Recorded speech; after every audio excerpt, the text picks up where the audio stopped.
ګرانو کتونکو او اوریدونکو سنگر ته راغلی یو دا یو وړوکی غوندې ابشار دی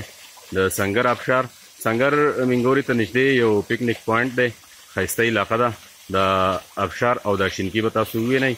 د اوبه به هم وینئ ډېر ښایسته ځای دی او نږدې ځای دی نو سکون او راحت دلته خلکو ته میلاویږي یو مقامي ملګری را سره دی د دې ځایږي لوکل هغوی هم راغلي دي چکر ته د هغه نه به د دې په باره کې تپوس کوو چې زه معلومات نه لرم ایاز خان دا راته ووایي د دې ابشار په حواله باندې ډېر نږدې هم دی بل منګوري ته نږدې دی نو خلک دلته کې راځي چکر وله که نه صرف مونږ دلته کې راغلو ډېره مننه اخون صاحب یقینا چې تاسو خو ډېر په ګرانو لارو باندې راغلي دا ابشار چې کوم دی سنگر ابشار د دې نوم دی او دا د منګوري نه په 12 کیلومتره فاصله کې پروت دی چونکې سړک خو ډېر بره دی او دې ته چې راکوزېږي نو کم از کم تقریبا د نیمې غنټې چې دی پیدل لار ده دا ابشار او د دې سره خواته چې کوم پکنیک سپاټ دی په دې کې له پاسه چې یو چینه ده د هغې سره چې ښکلې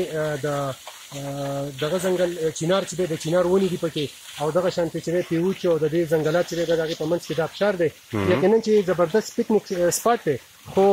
د بده مرغه چې د حکومت کم چارواکي دي د هغوی او د میډیا چې د نظر د لاندې دا نه دی تېر شوی که چېرته دا د حکومت او د میډیا د نظر لاندې تېر شو نو یقینا چې د دې ابشار چې کوم خاصیتونه دي هغه نه په مري کې شته دی هغه نه په کاغان کې شته دی هغه نه په ناران کې شته دی نه ملمجبه کې شته دی نه کالام کې شته دی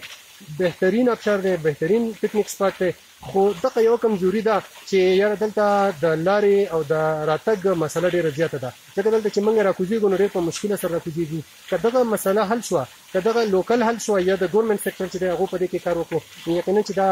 دا به ډېر ښه پکنیک سپاټ وي اوس هم دی خو لکه چونکې خلک ډېر په مشکله دلته راځي ځکه چې تاسو ته پته ده چې د بیماریانې دي د خلکو د زنګونانو د جوړونو مرضونه دي هغې کې چې دی دا نشي راکوزېدی نو که دې ته چې دی لوکل یا چې دی د ګورنمنټ سیکټر چې دی سړک وویستو نو یقینا چې د دې نه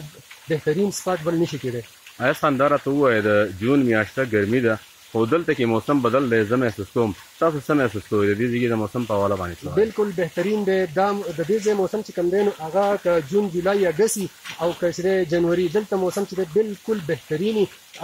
په جنوري او